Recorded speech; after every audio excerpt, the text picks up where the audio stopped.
Hello, everyone. My name is Alexa Maley, and I work in the state 4-H office. I serve as a STEM specialist. And today we're celebrating a Monday morning by talking about state 4-H events.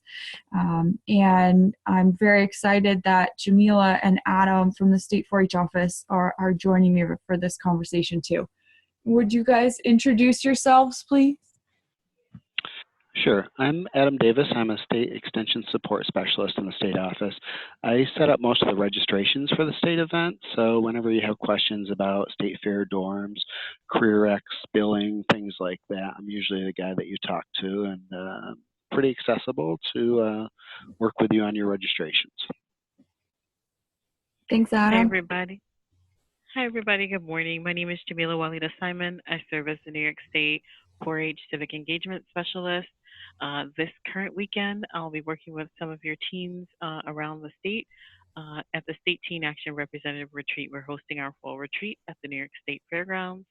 I also serve as a team lead on a number of other events and activities, including the 4-H Communications Institute, which replaces our statewide public presentations program, the New York Youth Institute, which is a focus on global food security, and also some other events. You'll see me at State Fair and also at Career Explorations, and I serve as the team lead for the University U program. Awesome. Thanks, Jamila.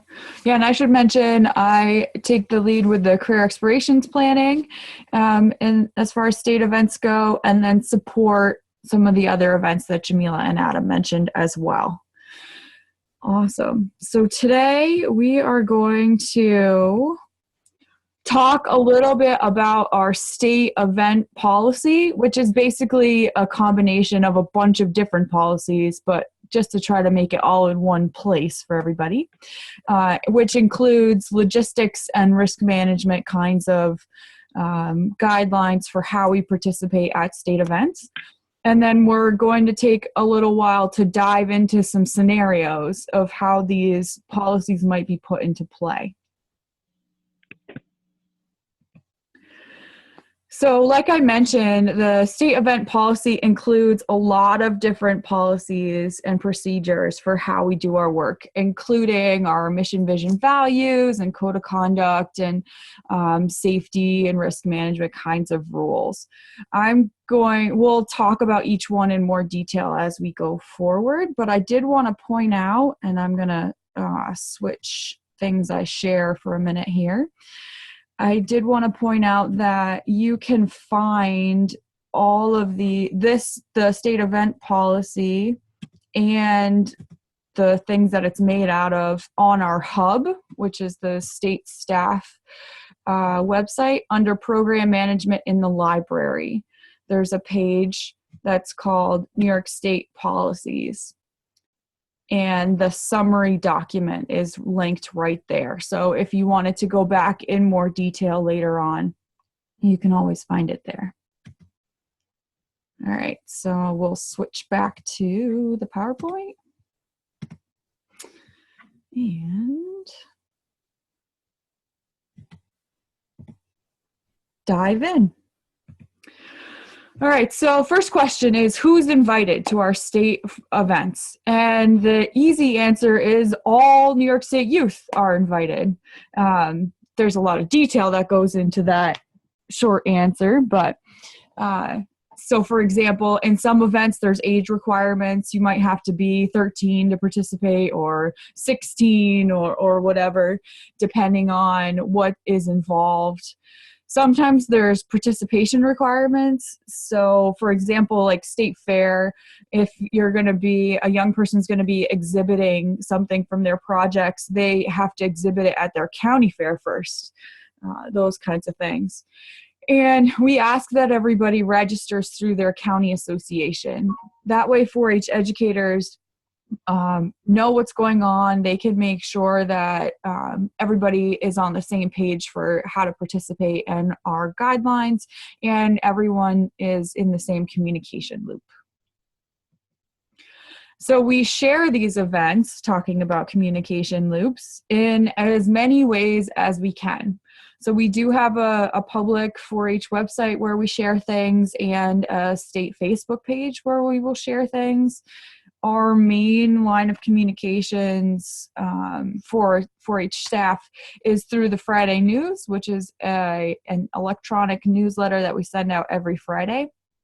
So we try to use that very often. And then we also send notification of events and opportunities through 4-H Online. So people can put in their individual level records in 4-H Online, which includes an email and gives us a chance to talk with them directly. It also gives families a chance to opt out if that's what they prefer. Okay, so once you get to an event, and as you prepare to come for an event, we do ask that everyone helps us uphold our New York State 4-H values. And one way we do that is by having a shared code of conduct, which we expect everyone who comes to events to live up to. So staff and volunteers and youth and families, we all try to hold to this shared working agreement, so that we can have the most impactful learning experiences for everyone involved. These are the big buckets of the code of conduct. It hopefully looks familiar for you if you've been part of 4-H before, especially in this October season of re-enrollments. But our main purpose is to create this welcoming environment for everyone, regardless of their background, including all different kinds of diversity and experience with 4-H. We all have a responsibility to be welcoming for each other, to bring our best selves, which includes presenting ourselves well and making sure like dress matches the activity that you're doing, all of those kinds of things, that we follow the laws that are in place in New York and beyond, even outside of our cooperative extension policies, but including those as well. Honoring each other's diversity. We have people who come from many different communities, city, country, many different races, genders, all kinds of backgrounds. And it's up to us to make sure that everyone feels welcome and included and valued at our events, and that we have a safe environment. So we ask that everybody works together well, participates fully in the activities that they've signed up for. Sometimes that looks differently for youth and adults. Our main focus with our events, of course, is that the youth have a great, meaningful learning experience. Sometimes activities are set up so that adults can participate alongside the youth, and sometimes adults are asked to play more of a chaperoning, observer kind of role. But either role you have in the activity, everyone participates fully, and everyone is a role model for the people around them. Okay. So the next, so as part of your registration for a 4-H event, you'll fill out that code of conduct form, and we'll also ask you to fill out a permission slip, which includes medical release information. So if you're allergic to anything, there's anything like that the event organizers need to know for your participation.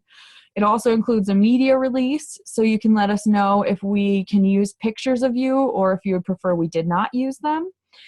And it also gives us permission to ask you program evaluation questions. So we're always trying to learn about our programs, what goes well, what we could do better, and we have a formal evaluation process for our events to do that. And so on this permission slip, you can let us know if you're going to be able to participate in that or you're going to choose not to.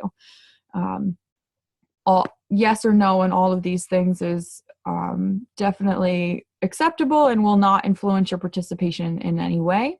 And we do keep the medical information confidential so that only the event organizer or the nurse, if there's a nurse for the event, has that information.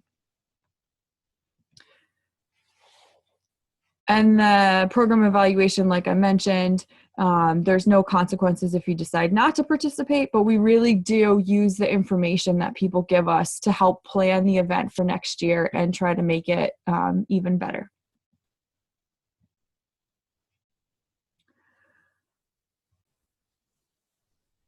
Adam, I know we have a slide in here somewhere around uploading forms to 4-H Online. Do you want to show people how to do that? Sure, if you want to make me a presenter or... Yes, I forgot you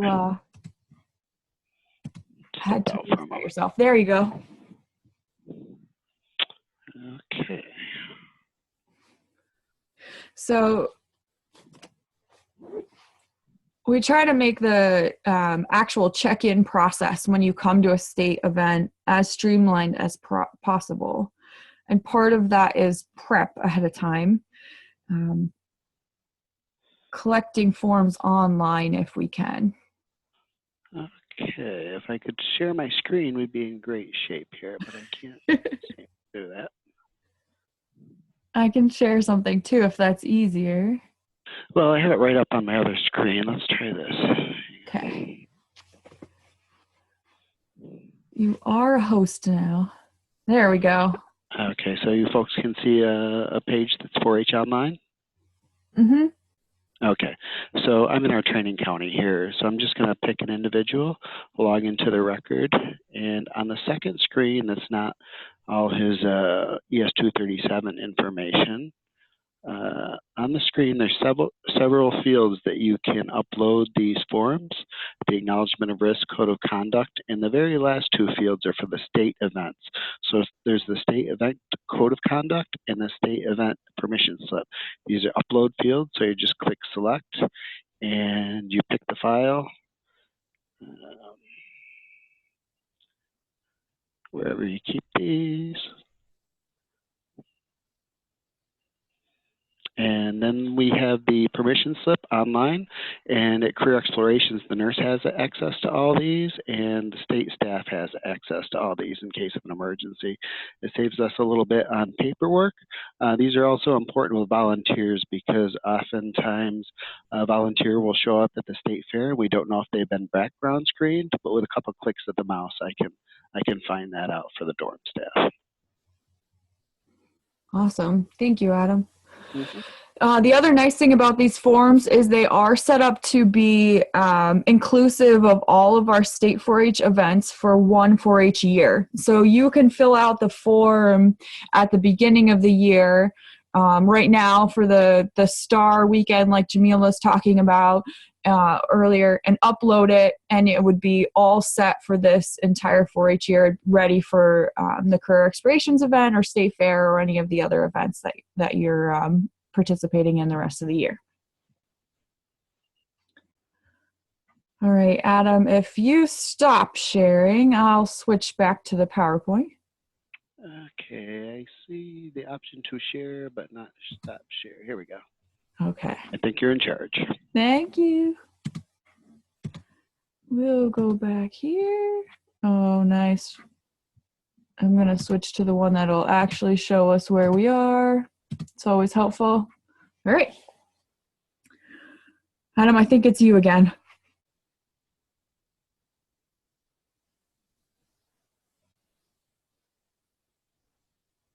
No? Sorry, I was muted. So there's different fees for different events. Career Explorations is now up to $260. A lot of our events have scholarships, meaning if a youth fills out an application, we don't want to exclude anyone just because money is a factor. Sometimes there's cancellation fees that are around events. The big one is CareerX because we do sign a big contract with Cornell Dining and Housing. So whatever we tell them we're going to bring, we're going to be charged for about a week prior to the event. So in that case, we just try to recover what we actually have to pay. Thank you. All right. And as we mentioned before, your registration will include a 4-H signed code of conduct and permission slip, an event registration form, and that fee that Adam mentioned. And sometimes events have other forms too, like the State Fair dorms. They have cards and those kinds of things you have to fill out. Right. Oh, there's my fun slide where you upload things into 4-H Online. Right, and it's important to remember that the youth needs to be in 4-H Online. They need to be active. Each year we have about 20% of the folks that are either inactive or they're just not in 4-H Online at all. But that's our enrollment system. If you are attending Career Explorations, you should be enrolled in 4-H Online, and that gives us access to the youth information. Yeah, and it also helps us update who's been participating. So Adam will add that activity to the individual record in 4-H Online. So you can have a record in your county of who's participated in which state level events. That's right. Even for like animal crackers, things like that, if they come to a state event, we'll go in after the event and add the activity to everyone's record, and it gives us an accurate way of reporting on those folks. So again, it's important to get everyone into 4-H Online and have them be active before the event. Awesome.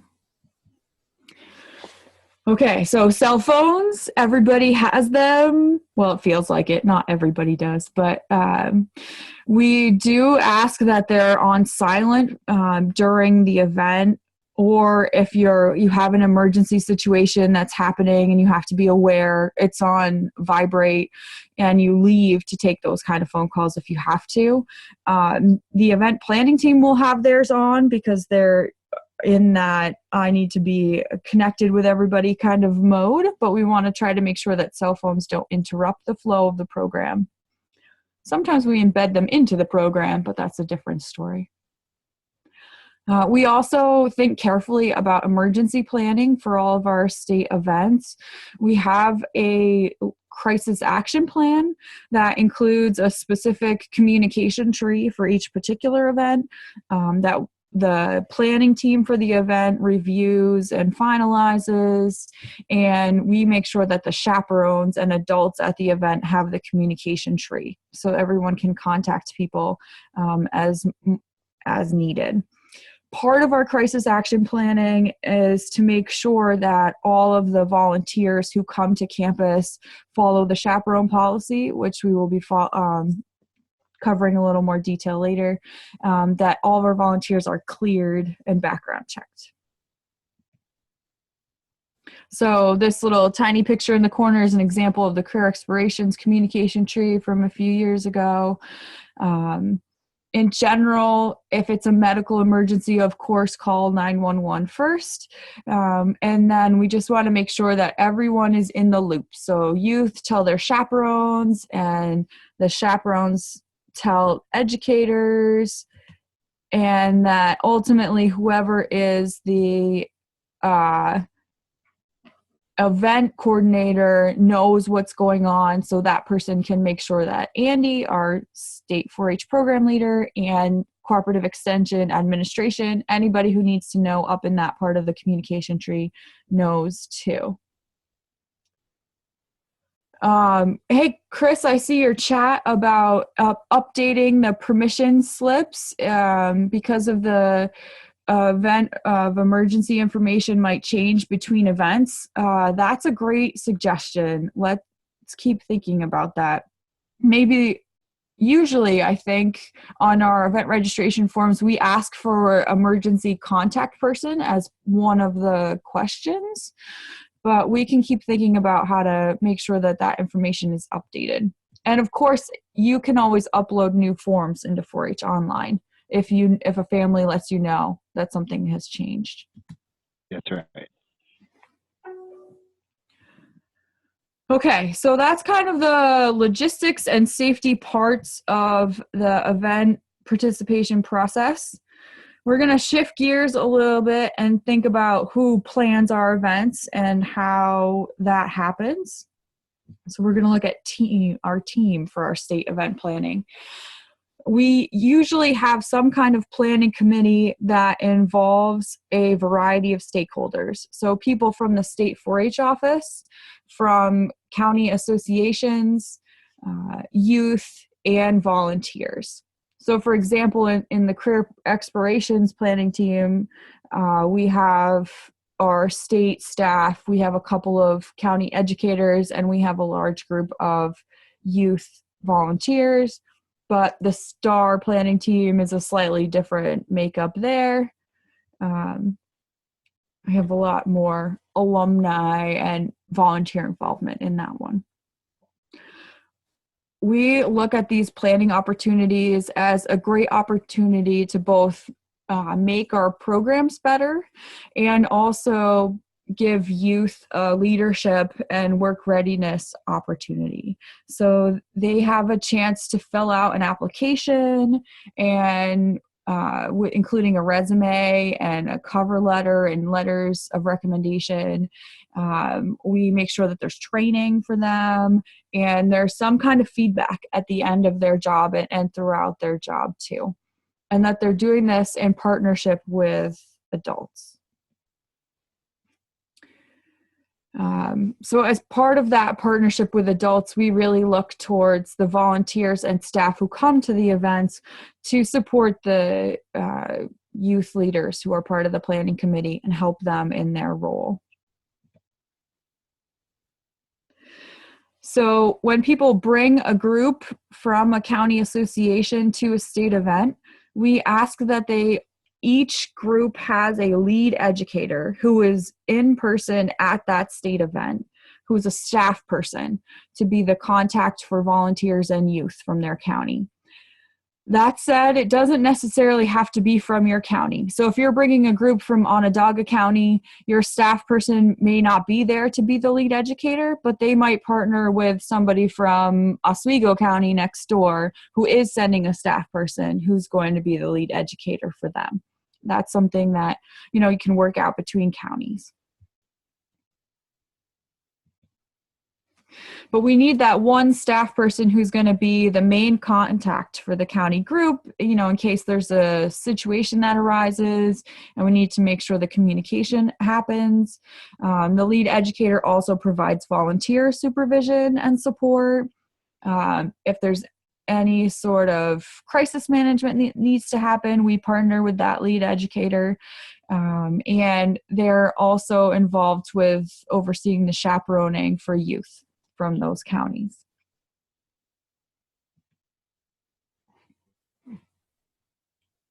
Mr. Adam. All right. So Cooperative Extension has a kind of a strict chaperone policy. It's for the safety of our youth.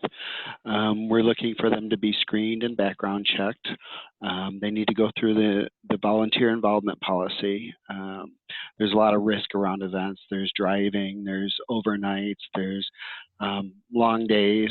So we ask that the volunteers are properly checked and screened by your association. And each youth needs a designated chaperone, so we know who to get a hold of for the youth.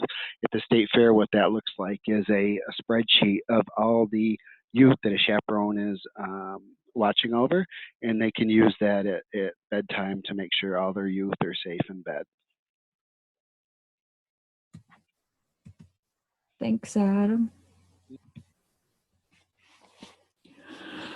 Right. So as Adam mentioned, the chaperones have a lot of responsibility at our state events, including 24-hour supervision of youth. So we do ask that chaperones follow the same sleep schedule as our youth, just because we know that sleep is in short supply at these kind of events anyway. They can make decisions in the absence of a staff person. So if you see a situation where you need to intervene in order to keep the program or safety, integrity, you can step in those situations. We just want to make sure that the lead educator knows as soon as possible. That way everyone who needs to be informed can be informed. But our ultimate goal is to make sure that that young person has the best experience possible and that all the young people at the event have the best experience possible. So there's lots of ways we hope that counties prepare their groups for these kinds of state events. One way is this particular webinar and conversation we're having together right now. Another way is to have a similar conversation with your group before they come to campus.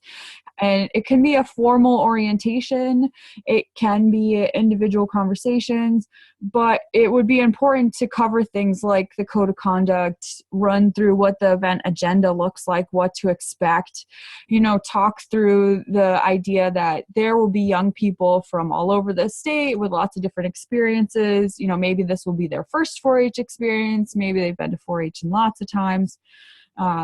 So talk about how you might welcome people from those different backgrounds while you meet them at the event. And then some practical things like, do I bring an umbrella? The answer is usually yes. Definitely bring your sneakers to career expirations, those kinds of things.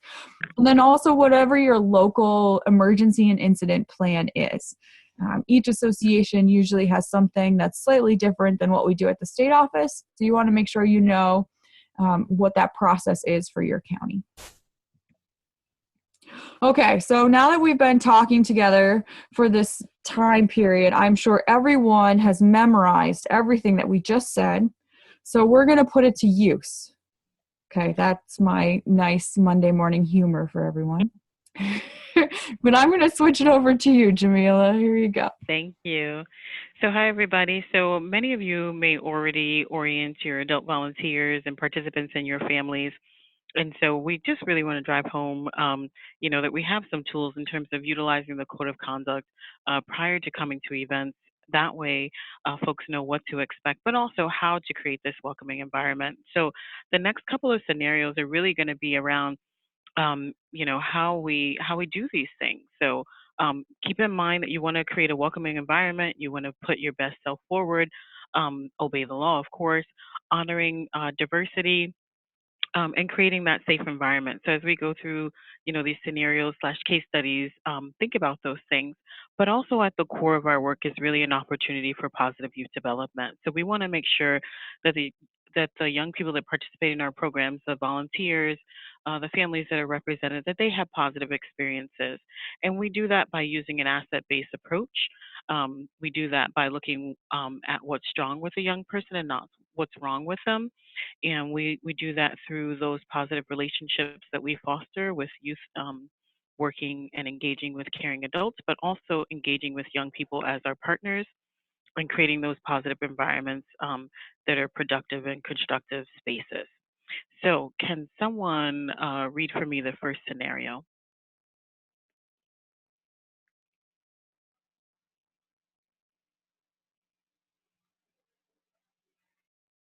And anybody can go ahead and unmute themselves. Jamila, this is Kelly. You are a volunteer attending STAR for the first time. You're on the first floor working until midnight and see some 4-H members are still awake talking on the phone. What would you do? So anybody can jump in. This is the interactive part of our webinar. So what would you do? You're tasked with creating a welcoming environment, putting your best self forward, honoring diversity, obeying the law. How would you tackle this situation?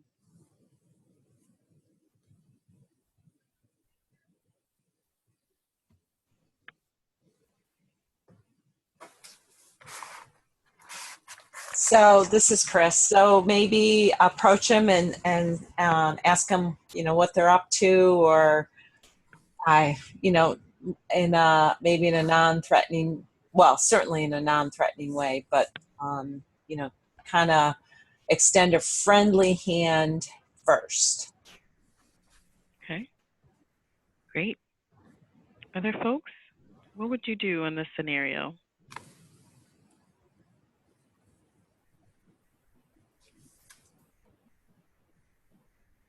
I think if I found out that they were just playing on their phones and it wasn't, talking with a parent at home or something like that, then I would remind them that, we need to get rest for the morning. There's lots of things going on.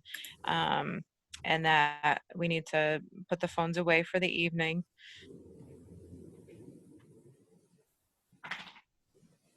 Great. Thank you, Kelly. In the chat box, we have Nancy sharing that you can ask if there's a problem or a reason why they're not able to be upstairs sleeping, isotopin.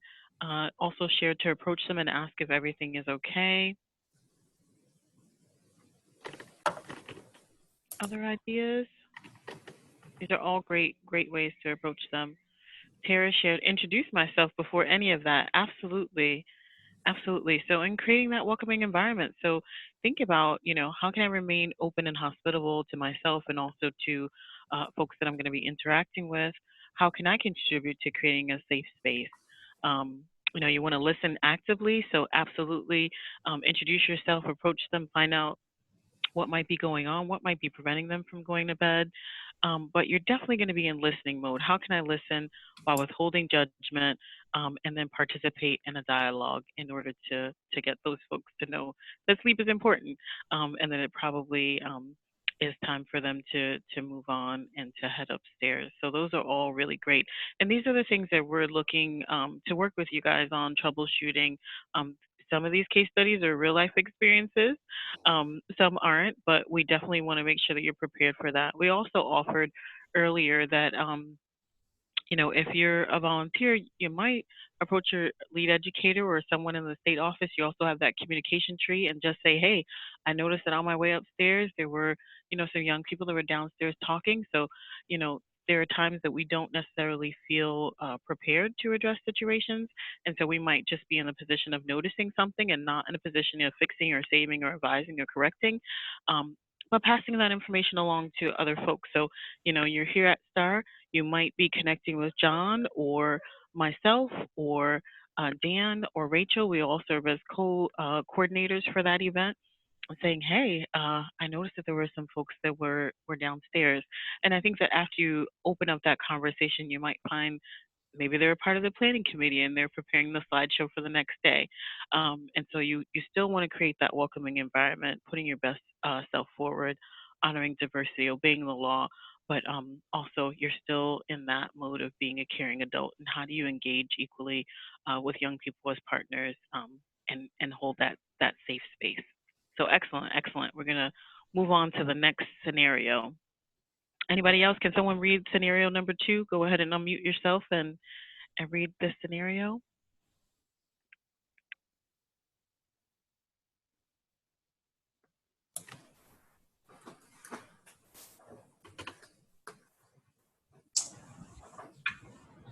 I can read it. You are a lead educator at the New York State Fair. There has been a junior super who made their bed near yours, but they aren't sleeping there tonight. They have not removed their bedding. You take notice, but head to the bed. Shortly after you go to bed, the fire alarm sounds. What would you do? Thank you, Chris. All right, so go ahead. Feel free to put comments in the chat box or share with us aloud. What would you do in this scenario?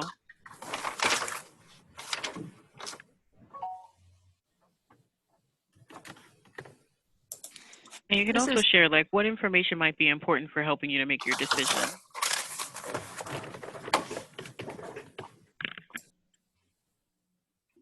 This is Kelly again. I'd probably take a look at the communication tree and see who would be in charge of them, and maybe go mention to them that you noticed they hadn't been in their bunk and just wanted to make sure that they were aware of it. Awesome. Thank you, Kelly. Mm-hmm. Other folks, things you might do or notice or just noticing.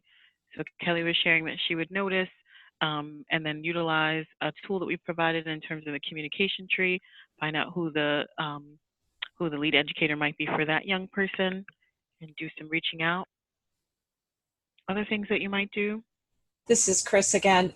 I have not, I guess at State Fair, I don't always pay attention to who's near me. And I also, other than my own youth, and might, want to make sure that, the people that are there and that kind of thing, that they're okay. But in this particular case, I am not, I have no knowledge of, is it typical that a junior superintendent might, for example, go home for the night, might not sleep there? I'm not sure how frequently that might happen. Hmm. Yeah, it's a great one. It's a great one. And they have varying schedules, so they might be off for the night. I mean, any number of things could be happening. But it's a great one. So Kim shared in the chat box, I assume that there's a meeting space for fire alarm scenarios and report to whoever is taking attendance that they were not in the bed. Thank you, Kim. And that is good to provide that information as we meet. There is a meeting space, and so on the first night of the state fair, there's typically a meeting, and folks will share from the New York State fair planning team where that meeting space is designated. Is usually the FFA building, and so you would provide to whoever's taking attendance that they weren't in the bed prior to them departing. Would anyone just go to bed? Just head to bed? Would you do something before you go to bed, afterwards? That brings up a really good point.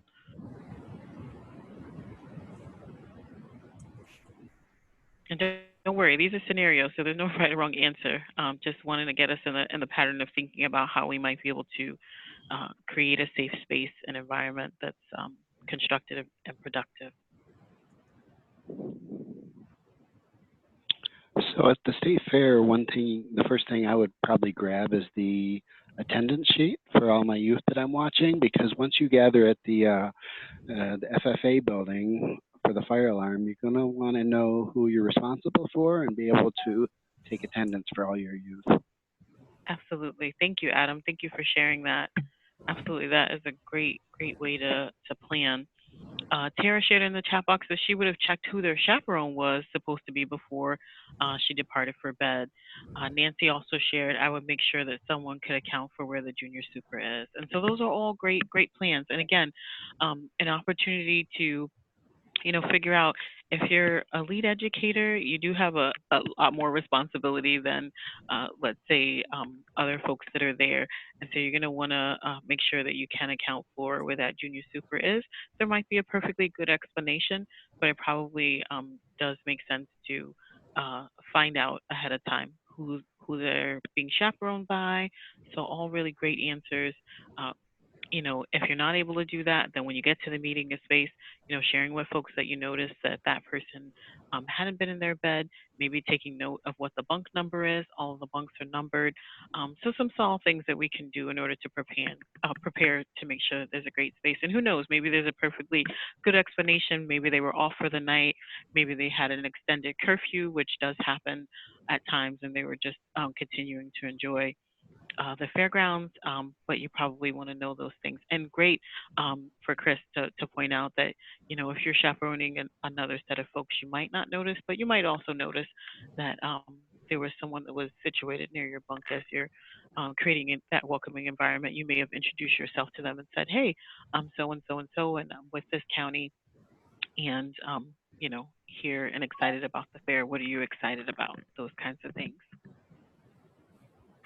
Beautiful. So we have our last scenario. Whoops. And There we go. and I just need one more person to read out this last scenario. I can read it. You are a teen attending Career X for the first time. You are very shy and have asthma. You are running late from breakfast but see your group in the distance. As you try to catch up, you realize you're having an asthma attack. What do you do? What should others do to help? Thank you.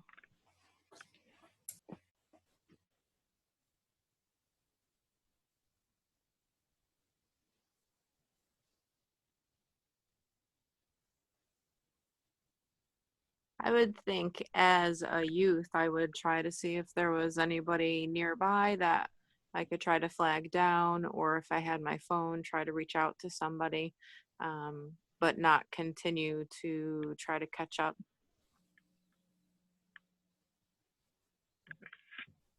Great. Nancy shared. Essentially, oh, sorry, go ahead. essentially, as a passerby, I might ask if you have an inhaler, and if so, where is it located? Excellent. Nancy shared in the chat box that she'd make sure that someone could account for where, oh, sorry. As a teen, I would contact the closest adult. As someone with asthma, I better have my rescue inhaler with me and use it. Any other tools that you might be able to use? So I heard using a cell phone, definitely utilizing the inhaler. Uh, your primary concern is your own safety. Other tools or information that you might be able to utilize?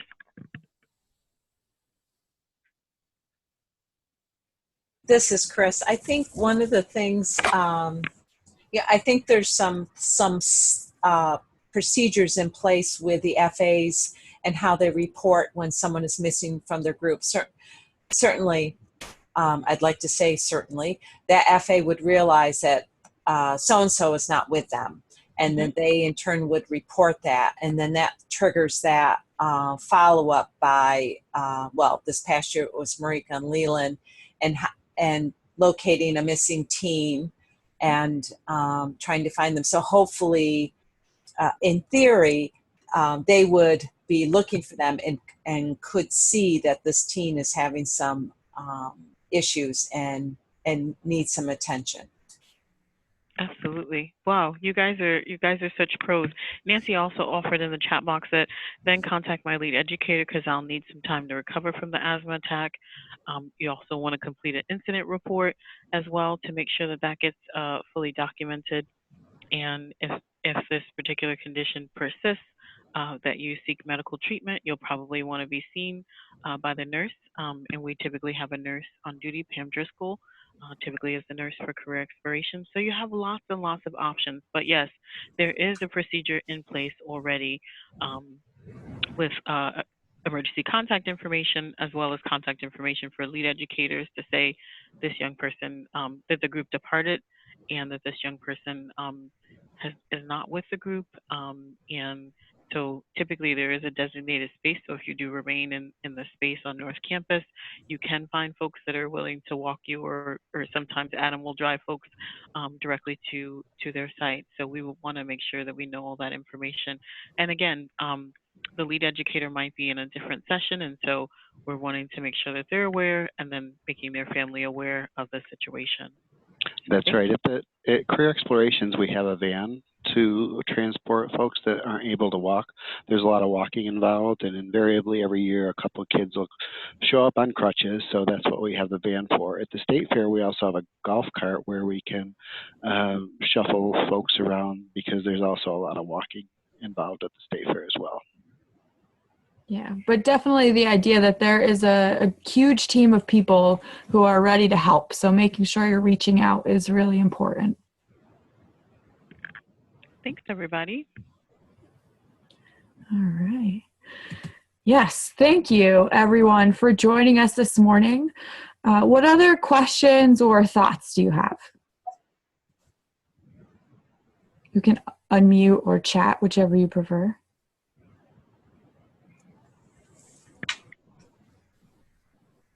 This is Chris. Going back to the State Fair scenario, it really is a challenge, I think, to pay attention to other folks that are staying near you, just because the population tend to be more transient and people have their own schedules. So unlike STAR or CareerX, where this is curfew and that kind of thing, I think it's more of a challenge to keep for any adult volunteer to keep track of or pay attention to who might not be there unless you had direct responsibility for supervising that particular teen or youth. It's not always a teen. Yeah, that's definitely the case. In my experience at State Fair too. One thing that's nice there though is we do have dedicated chaperone or dorm staff. So if you do notice something that is out of the ordinary or you're curious about, they could be somebody to talk to and they would know who is the chaperone for the person in that bunk number. True. That's right. The first thing they grab is their big registration books. So they have a copy of all the enrollment forms and a copy of your group form that you should have if you don't have a copy.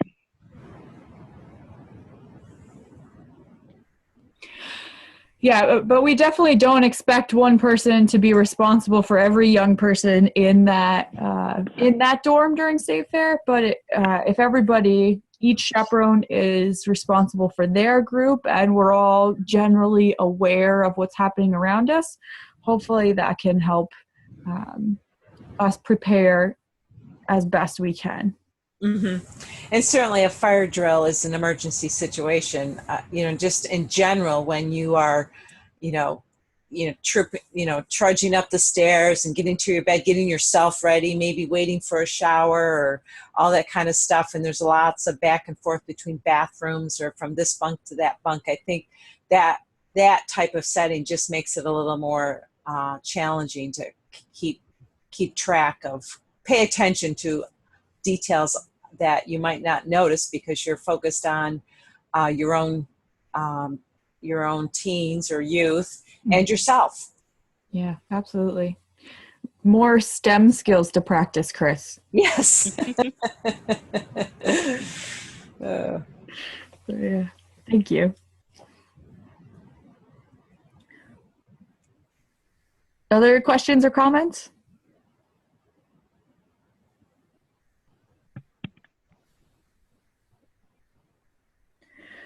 Okay, well then I would just like to thank you all for joining us. Like I said, we will share